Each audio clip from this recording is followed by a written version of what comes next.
I had forgotten to draw my curtain, which I usually did, and also to let down my window blind. The consequence was, that when the moon, which was full and bright, for the night was fine, came in her course to that space in the sky opposite my casement, and looked in at me through the unveiled panes, her glorious gaze roused me. Awaking in the dead of night, I opened my eyes on her disk, silver white and crystal clear. It was beautiful, but too solemn. I half rose, and stretched my arm to draw the curtain. Good God! What a cry! The night, its silence, its rest, was rent in twain by a savage, a sharp, a shrilly sound that ran from end to end of Thornfield Hall. My pulse stopped, my heart stood still, my stretched arm was paralyzed. The cry died, and was not renewed. Indeed, whatever being uttered that fearful shriek could not soon repeat it, not the whitest-winged condor on the Andes could, twice in succession, send out such a yell from the clouds shrouding his eyrie. The thing delivering such utterance must rest ere it could repeat the effort. It came out of the third story, for it passed overhead. And overhead, yes, in the room just above my chamber ceiling, I now heard a struggle, a deadly one it seemed from the noise, and a half-smothered voice shouted, "Help! Help! Help!" 3 times rapidly. "Will no one come?" it cried, and then, while the staggering and stamping went on wildly, I distinguished through plank and plaster, "Rochester! Rochester! For God's sake, come!" A chamber door opened, someone ran, or rushed, along the gallery. Another step stamped on the flooring above and something fell, and there was silence. I had put on some clothes, though horror shook all my limbs. I issued from my apartment. The sleepers were all aroused, ejaculations, terrified murmurs sounded in every room, door after door unclosed, one looked out and another looked out, the gallery filled. Gentlemen and ladies alike had quitted their beds, and oh! What is it? Who is hurt? What has happened? Fetch a light. Is it fire? Are there robbers? Where shall we run? Was demanded confusedly on all hands. But for the moonlight they would have been in complete darkness. They ran to and fro, they crowded together, some sobbed, some stumbled, the confusion was inextricable. "Where the devil is Rochester?" cried Colonel Dent. "I cannot find him in his bed." "Here! Here!" was shouted in return. "Be composed, all of you, I'm coming." And the door at the end of the gallery opened, and Mr. Rochester advanced with a candle. He had just descended from the upper story. One of the ladies ran to him directly. She seized his arm. It was Miss Ingram. "What awful event has taken place?" said she. "Speak. Let us know the worst at once." "But don't pull me down or strangle me," he replied, for the Misses Eshton were clinging about him now, and the 2 dowagers, in vast white wrappers, were bearing down on him like ships in full sail. All's right," he cried. "It's a mere rehearsal of Much Ado About Nothing. Ladies, keep off, or I shall wax dangerous." And dangerous he looked, his black eyes darted sparks. Calming himself by an effort, he added, "A servant has had the nightmare, that is all. She's an excitable, nervous person. She construed her dream into an apparition, or something of that sort, no doubt, and has taken a fit with fright. Now, then, I must see you all back into your rooms, for, till the house is settled, she cannot be looked after. Gentlemen, have the goodness to set the ladies the example. Miss Ingram, I am sure you will not fail in evincing superiority to idle terrors. Amy and Louisa, return to your nests like a pair of doves, as you are. Mesdames, to the dowagers, you will take cold to a dead certainty, if you stay in this chill gallery any longer." And so, by dint of alternate coaxing and commanding, he contrived to get them all once more enclosed in their separate dormitories. I did not wait to be ordered back to mine, but retreated unnoticed, as unnoticed I had left it. Not, however, to go to bed, on the contrary, I began and dressed myself carefully. The sounds I had heard after the scream, and the words that had been uttered, had probably been heard only by me, for they had proceeded from the room above mine, but they assured me that it was not a servant's dream which had thus struck horror through the house, and that the explanation Mr. Rochester had given was merely an invention framed to pacify his guests. I dressed, then, to be ready for emergencies. When dressed, I sat a long time by the window looking out over the silent grounds and silvered fields and waiting for I knew not what. It seemed to me that some event must follow the strange cry, struggle, and call. No, stillness returned, each murmur and movement ceased gradually, and in about an hour Thornfield Hall was again as hushed as a desert. It seemed that sleep and night had resumed their empire. Meantime the moon declined, she was about to set. Not liking to sit in the cold and darkness, I thought I would lie down on my bed, dressed as I was. I left the window, and moved with little noise across the carpet. As I stooped to take off my shoes, a cautious hand tapped low at the door. "Am I wanted?" I asked. "Are you up?" asked the voice I expected to hear, viz., my master's. "Yes, sir." "And dressed?" "Yes." "Come out, then, quietly." I obeyed. Mr. Rochester stood in the gallery holding a light. "I want you," he said, "come this way, take your time, and make no noise." My slippers were thin, I could walk the matted floor as softly as a cat. He glided up the gallery and up the stairs, and stopped in the dark, low corridor of the fateful third story. I had followed and stood at his side.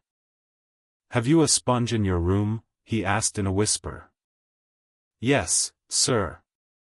"Have you any salts, volatile salts?" "Yes." "Go back and fetch both." I returned, sought the sponge on the washstand, the salts in my drawer, and once more retraced my steps. He still waited. He held a key in his hand. Approaching one of the small, black doors, he put it in the lock. He paused, and addressed me again. "You don't turn sick at the sight of blood?" "I think I shall not. I have never been tried yet." I felt a thrill while I answered him, but no coldness, and no faintness. "Just give me your hand," he said, "it will not do to risk a fainting fit." I put my fingers into his. "Warm and steady," was his remark. He turned the key and opened the door. I saw a room I remembered to have seen before, the day Mrs. Fairfax showed me over the house. It was hung with tapestry, but the tapestry was now looped up in one part, and there was a door apparent, which had then been concealed. This door was open, a light shone out of the room within. I heard thence a snarling, snatching sound, almost like a dog quarreling. Mr. Rochester, putting down his candle, said to me, "Wait a minute," and he went forward to the inner apartment. A shout of laughter greeted his entrance, noisy at first, and terminating in Grace Poole's own goblin ha. Ha! She then was there. He made some sort of arrangement without speaking, though I heard a low voice address him. He came out and closed the door behind him. "Here, Jane," he said, and I walked round to the other side of a large bed, which with its drawn curtains concealed a considerable portion of the chamber. An easy chair was near the bed head. A man sat in it, dressed with the exception of his coat. He was still, his head leant back, his eyes were closed. Mr. Rochester held the candle over him. I recognized in his pale and seemingly lifeless face, the stranger, Mason. I saw too that his linen on one side, and one arm, was almost soaked in blood. "Hold the candle," said Mr. Rochester, and I took it. He fetched a basin of water from the washstand. "Hold that," said he. I obeyed. He took the sponge, dipped it in, and moistened the corpse-like face. He asked for my smelling bottle, and applied it to the nostrils. Mr. Mason shortly unclosed his eyes. He groaned. Mr. Rochester opened the shirt of the wounded man, whose arm and shoulder were bandaged. He sponged away blood, trickling fast down. "Is there immediate danger?" murmured Mr. Mason. "Pooh! No, a mere scratch. Don't be so overcome, man, bear up. I'll fetch a surgeon for you now, myself. You'll be able to be removed by morning, I hope. Jane," he continued. "Sir? I shall have to leave you in this room with this gentleman, for an hour, or perhaps 2 hours. You will sponge the blood as I do when it returns. If he feels faint, you will put the glass of water on that stand to his lips, and your salts to his nose. You will not speak to him on any pretext, and, Richard, it will be at the peril of your life if you speak to her, open your lips, agitate yourself, and I'll not answer for the consequences." Again the poor man groaned. He looked as if he dared not move. Fear, either of death or of something else, appeared almost to paralyze him. Mr. Rochester put the now bloody sponge into my hand, and I proceeded to use it as he had done. He watched me a second, then saying, "Remember, no conversation," he left the room. I experienced a strange feeling as the key grated in the lock, and the sound of his retreating step ceased to be heard. Here then I was in the 3rd story, fastened into one of its mystic cells, night around me, a pale and bloody spectacle under my eyes and hands, a murderess hardly separated from me by a single door. Yes, that was appalling, the rest I could bear, but I shuddered at the thought of Grace Poole bursting out upon me. I must keep to my post, however. I must watch this ghastly countenance, these blue, still lips forbidden to unclose, these eyes now shut, now opening, now wandering through the room, now fixing on me, and ever glazed with the dullness of horror. I must dip my hand again and again in the basin of blood and water, and wipe away the trickling gore. I must see the light of the unsnuffed candle wane on my employment, the shadows darken on the wrought, antique tapestry round me, and grow black under the hangings of the vast old bed, and quiver strangely over the doors of a great cabinet opposite, whose front, divided into 12 panels, bore, in grim design, the heads of the 12 apostles, each enclosed in its separate panel as in a frame, while above them at the top rose an ebon crucifix and a dying Christ. According as the shifting obscurity and flickering gleam hovered here or glanced there, it was now the bearded physician, Luke, that bent his brow, now St. John's long hair that waved, and anon the devilish face of Judas, that grew out of the panel, and seemed gathering life and threatening a revelation of the arch-traitor, of Satan himself, in his subordinate's form. Amidst all this, I had to listen as well as watch, to listen for the movements of the wild beast or the fiend in yonder side den. But since Mr. Rochester's visit it seemed spellbound. All the night I heard but 3 sounds at 3 long intervals, a step creak, a momentary renewal of the snarling, canine noise, and a deep human groan. Then my own thoughts worried me. What crime was this, that lived incarnate in this sequestered mansion, and could neither be expelled nor subdued by the owner? What mystery, that broke out now in fire and now in blood, at the deadest hours of night? What creature was it, that, masked in an ordinary woman's face and shape, uttered the voice, now of a mocking demon, and anon of a carrion-seeking bird of prey? And this man I bent over, this commonplace, quiet stranger, how had he become involved in the web of horror? And why had the fury flown at him? What made him seek this quarter of the house at an untimely season, when he should have been asleep in bed? I had heard Mr. Rochester assign him an apartment below. What brought him here? And why, now, was he so tame under the violence or treachery done him? Why did he so quietly submit to the concealment Mr. Rochester enforced? Why did Mr. Rochester enforce this concealment? His guest had been outraged, his own life on a former occasion had been hideously plotted against, and both attempts he smothered in secrecy and sank in oblivion. Lastly, I saw Mr. Mason was submissive to Mr. Rochester, that the impetuous will of the latter held complete sway over the inertness of the former. The few words which had passed between them assured me of this. It was evident that in their former intercourse, the passive disposition of the one had been habitually influenced by the active energy of the other, whence then had arisen Mr. Rochester's dismay when he heard of Mr. Mason's arrival. Why had the mere name of this unresisting individual, whom his word now sufficed to control like a child, fallen on him, a few hours since, as a thunderbolt might fall on an oak? Oh! I could not forget his look and his paleness when he whispered, "Jane, I have got a blow, I have got a blow, Jane." I could not forget how the arm had trembled which he rested on my shoulder, and it was no light matter which could thus bow the resolute spirit and thrill the vigorous frame of Fairfax Rochester. When will he come? When will he come? I cried inwardly, as the night lingered and lingered, as my bleeding patient drooped, moaned, sickened, and neither day nor aid arrived. I had, again and again, held the water to Mason's white lips, again and again offered him the stimulating salts. My effort seemed ineffectual. Either bodily or mental suffering or loss of blood, or all three combined, were fast prostrating his strength.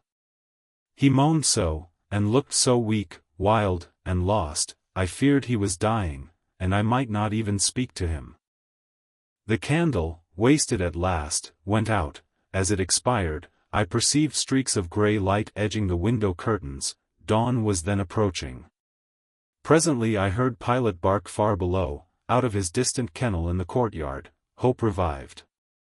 Nor was it unwarranted. In 5 minutes more the grating key, the yielding lock, warned me my watch was relieved.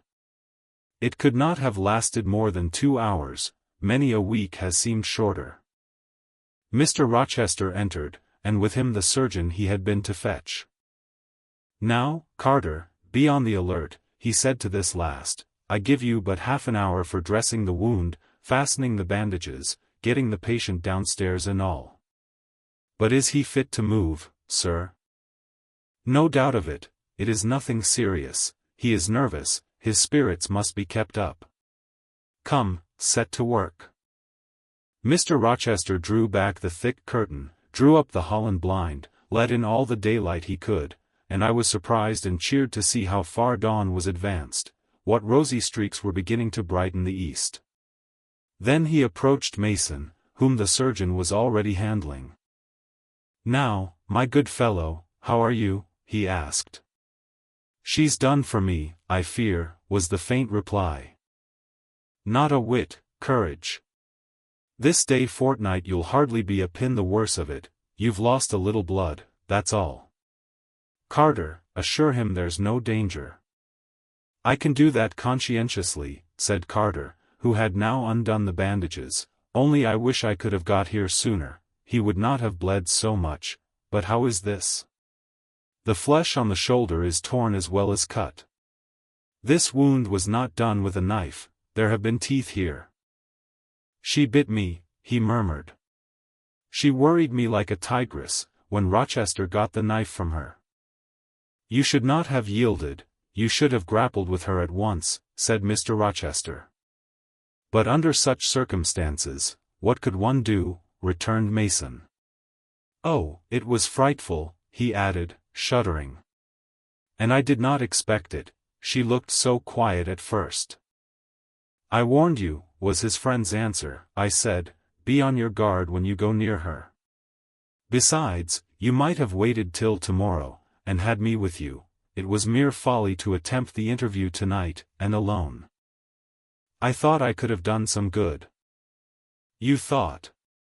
You thought?" "Yes, it makes me impatient to hear you, but, however, you have suffered, and are likely to suffer enough for not taking my advice, so I'll say no more. Carter, hurry, hurry. The sun will soon rise, and I must have him off." "Directly, sir, the shoulder is just bandaged. I must look to this other wound in the arm. She has had her teeth here too, I think." "She sucked the blood, she said she'd drain my heart," said Mason. I saw Mr. Rochester shudder. A singularly marked expression of disgust, horror, hatred, warped his countenance almost to distortion, but he only said, "Come, be silent, Richard, and never mind her gibberish, don't repeat it. I wish I could forget it, was the answer. You will when you are out of the country. When you get back to Spanish Town, you may think of her as dead and buried, or rather, you need not think of her at all. Impossible to forget this night. It is not impossible. Have some energy, man. You thought you were as dead as a herring 2 hours since, and you are all alive and talking now. There, Carter has done with you or nearly so. I'll make you decent in a trice. Jane, he turned to me for the first time since his re-entrance, take this key, go down into my bedroom, and walk straight forward into my dressing room, open the top drawer of the wardrobe and take out a clean shirt and neck handkerchief, bring them here, and be nimble. I went, sought the repository he had mentioned, found the articles named, and returned with them. Now, said he, go to the other side of the bed while I order his toilet, but don't leave the room, you may be wanted again. I retired as directed. Was anybody stirring below when you went down, Jane? Inquired Mr. Rochester presently. No, sir, all was very still. We shall get you off cannily, Dick, and it will be better, both for your sake, and for that of the poor creature in yonder. I have striven long to avoid exposure, and I should not like it to come at last. Here, Carter, help him on with his waistcoat. Where did you leave your furred cloak? You can't travel a mile without that, I know, in this damned cold climate. In your room, Jane, run down to Mr. Mason's room, the one next mine, and fetch a cloak you will see there. Again I ran, and again returned, bearing an immense mantle lined and edged with fur. Now, I've another errand for you, said my untiring master, you must away to my room again. What a mercy you are shod with velvet, Jane, a clod-hopping messenger would never do at this juncture. You must open the middle drawer of my toilet table and take out a little phial and a little glass you will find there, quick. I flew thither and back, bringing the desired vessels. That's well. Now, doctor, I shall take the liberty of administering a dose myself, on my own responsibility. I got this cordial at Rome, of an Italian charlatan, a fellow you would have kicked, Carter.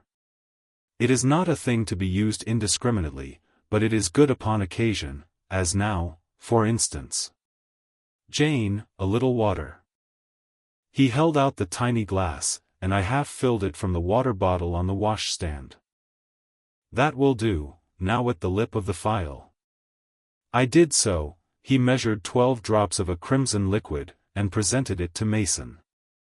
Drink, Richard, it will give you the heart you lack, for an hour or so. But will it hurt me? Is it inflammatory? Drink. Drink. Drink. Mr. Mason obeyed, because it was evidently useless to resist. He was dressed now, he still looked pale, but he was no longer gory and sullied. Mr. Rochester let him sit 3 minutes after he had swallowed the liquid, he then took his arm. Now I am sure you can get on your feet, he said, try. The patient rose. Carter, take him under the other shoulder. Be of good cheer, Richard, step out, that's it. I do feel better, remarked Mr. Mason. I am sure you do.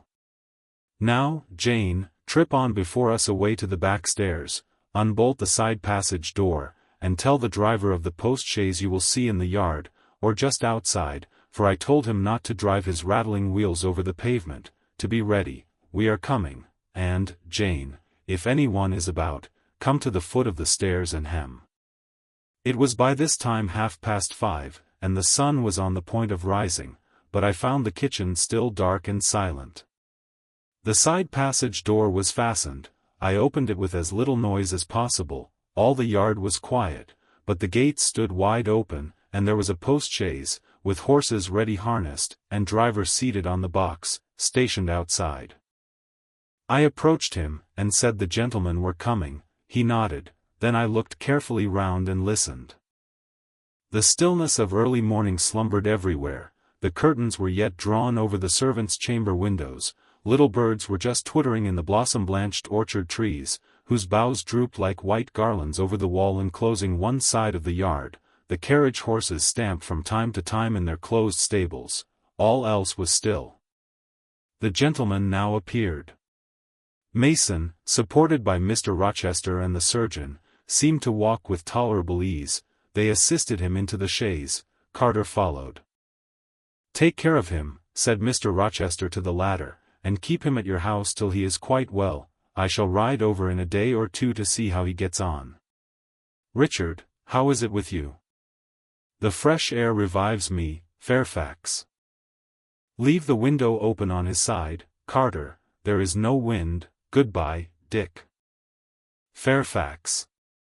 Well, what is it?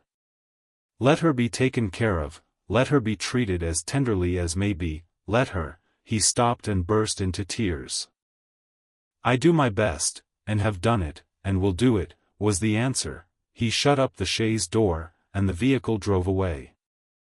"Yet would to God there was an end of all this," added Mr. Rochester, as he closed and barred the heavy yard gates. This done, he moved with slow step and abstracted air towards a door in the wall bordering the orchard. I, supposing he had done with me, prepared to return to the house. Again, however, I heard him call, "Jane." He had opened the portal and stood at it, waiting for me. "Come where there is some freshness, for a few moments," he said. "That house is a mere dungeon, don't you feel it so?" "It seems to me a splendid mansion, sir." "The glamour of inexperience is over your eyes," he answered, "and you see it through a charmed medium. You cannot discern that the gilding is slime and the silk draperies cobwebs, that the marble is sordid slate, and the polished woods mere refused chips and scaly bark. Now here," he pointed to the leafy enclosure we had entered, "all is real, sweet, and pure." He strayed down a walk edged with box, with apple trees, pear trees, and cherry trees on one side, and a border on the other full of all sorts of old-fashioned flowers, stocks, sweet williams, primroses, pansies, mingled with southernwood, sweetbriar, and various fragrant herbs. They were fresh now as a succession of April showers and gleams, followed by a lovely spring morning, could make them. The sun was just entering the dappled east, and his light illumined the wreathed and dewy orchard trees and shone down the quiet walks under them. "Jane, will you have a flower?" He gathered a half-blown rose, the first on the bush, and offered it to me. "Thank you, sir. Do you like this sunrise, Jane? That sky with its high and light clouds which are sure to melt away as the day waxes warm, this placid and balmy atmosphere?" "I do, very much." "You have passed a strange night, Jane." "Yes, sir." "And it has made you look pale. Were you afraid when I left you alone with Mason?" "I was afraid of someone coming out of the inner room. But I had fastened the door, I had the key in my pocket. Should have been a careless shepherd if I had left a lamb, my pet lamb, so near a wolf's den, unguarded. You were safe." "Will Grace Poole live here still, sir?" "Oh yes." "Don't trouble your head about her, put the thing out of your thoughts. Yet it seems to me your life is hardly secure while she stays." "Never fear, I will take care of myself." "Is the danger you apprehended last night gone by now, sir?" "I cannot vouch for that till Mason is out of England, nor even then. To live, for me, Jane, is to stand on a crater crust which may crack and spew fire any day. But Mr. Mason seems a man easily led. Your influence, sir, is evidently potent with him. He will never set you at defiance or wilfully injure you." "Oh, no. Mason will not defy me, nor, knowing it, will he hurt me, but, unintentionally, he might in a moment, by one careless word, deprive me, if not of life, yet forever of happiness. Tell him to be cautious, sir, let him know what you fear, and show him how to avert the danger." He laughed sardonically, hastily took my hand, and as hastily threw it from him. "If I could do that, simpleton, where would the danger be?" Annihilated in a moment. Ever since I have known Mason, I have only had to say to him, "Do that," and the thing has been done. But I cannot give him orders in this case. I cannot say, "Beware of harming me, Richard," for it is imperative that I should keep him ignorant that harm to me is possible. Now you look puzzled, and I will puzzle you further. You are my little friend, are you not? I like to serve you, sir, and to obey you in all that is right. Precisely, I see you do. I see genuine contentment in your gait and mien, your eye and face, when you are helping me and pleasing me, working for me, and with me, in, as you characteristically say, all that is right. For if I bid you do what you thought wrong, there would be no light-footed running, no neat-handed alacrity, no lively glance and animated complexion. My friend would then turn to me, quiet and pale, and would say, "No, sir, that is impossible, I cannot do it, because it is wrong," and would become immutable as a fixed star. Well, you too have power over me, and may injure me, yet I dare not show you where I am vulnerable, lest, faithful and friendly as you are, you should transfix me at once. If you have no more to fear from Mr. Mason than you have from me, sir, you are very safe. God grant it may be so. Here, Jane, is an arbor, sit down. The arbor was an arch in the wall, lined with ivy. It contained a rustic seat.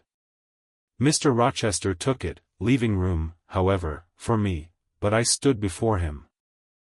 "Sit," he said, "the bench is long enough for two. You don't hesitate to take a place at my side, do you? Is that wrong, Jane?" I answered him by assuming it. To refuse would, I felt, have been unwise. "Now, my little friend, while the sun drinks the dew, while all the flowers in this old garden awake and expand, and the birds fetch their young ones breakfast out of the thornfield, and the early bees do their first spell of work, I'll put a case to you, which you must endeavor to suppose your own. But first, look at me, and tell me you are at ease, and not fearing that I err in detaining you, or that you err in staying." "No, sir, I am content." "Well then, Jane, call to aid your fancy. Suppose you were no longer a girl well reared and disciplined, but a wild boy indulged from childhood upwards. Imagine yourself in a remote foreign land. Conceive that you there commit a capital error, no matter of what nature or from what motives, but one whose consequences must follow you through life and taint all your existence. Mind, I don't say a crime. I am not speaking of shedding of blood or any other guilty act, which might make the perpetrator amenable to the law. My word is error. The results of what you have done become in time to you utterly insupportable. You take measures to obtain relief, unusual measures, but neither unlawful nor culpable. Still you are miserable, for hope has quitted you on the very confines of life. Your sun at noon darkens in an eclipse, which you feel will not leave it till the time of setting.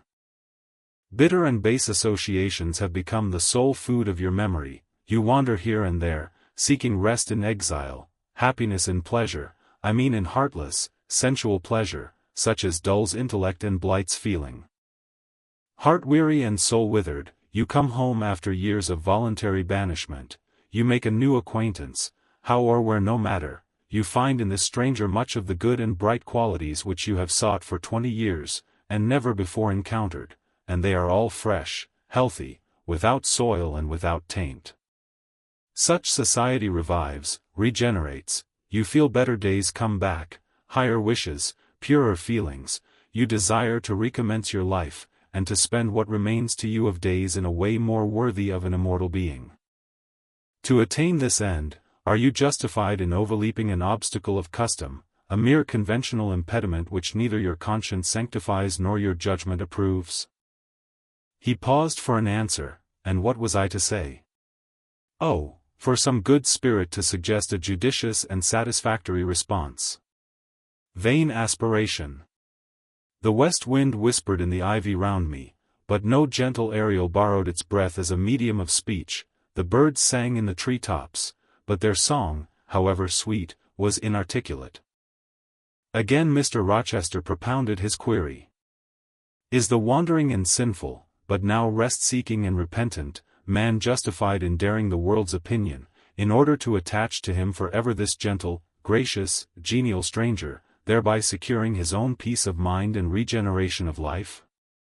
Sir, I answered, a wanderer's repose or a sinner's reformation should never depend on a fellow creature. Men and women die, philosophers falter in wisdom, and Christians in goodness. If anyone you know has suffered and erred, let him look higher than his equals for strength to amend and solace to heal. But the instrument. God, who does the work, ordains the instrument. I have myself, I tell it you without parable, been a worldly, dissipated, restless man, and I believe I have found the instrument for my cure in. He paused, the birds went on caroling, the leaves lightly rustling. I almost wondered they did not check their songs and whispers to catch the suspended revelation, but they would have had to wait many minutes, so long was the silence protracted. At last I looked up at the tardy speaker. He was looking eagerly at me. "Little friend," said he, in quite a changed tone, while his face changed too, losing all its softness and gravity, and becoming harsh and sarcastic, "you have noticed my tender penchant for Miss Ingram. Don't you think if I married her she would regenerate me with a vengeance?" He got up instantly, went quite to the other end of the walk, and when he came back he was humming a tune. "Jane, Jane," said he, stopping before me, "you are quite pale with your vigils. Don't you curse me for disturbing your rest?" "Curse you? No, sir." "Shake hands in confirmation of the word." "What cold fingers! They were warmer last night when I touched them at the door of the mysterious chamber. Jane, when will you watch with me again?" "Whenever I can be useful, sir. For instance, the night before I am married. I am sure I shall not be able to sleep. Will you promise to sit up with me to bear me company? To you I can talk of my lovely one, for now you have seen her and know her." "Yes, sir." "She's a rare one, is she not, Jane?" "Yes, sir." "A strapper, a real strapper, Jane, big, brown, and buxom, with hair just such as the ladies of Carthage must have had. Bless me! There's Dent and Lynn in the stables. Go in by the shrubbery, through that wicket." As I went one way, he went another, and I heard him in the yard, saying cheerfully, "Mason got the start of you all this morning. He was gone before sunrise. I rose at 4 to see him off."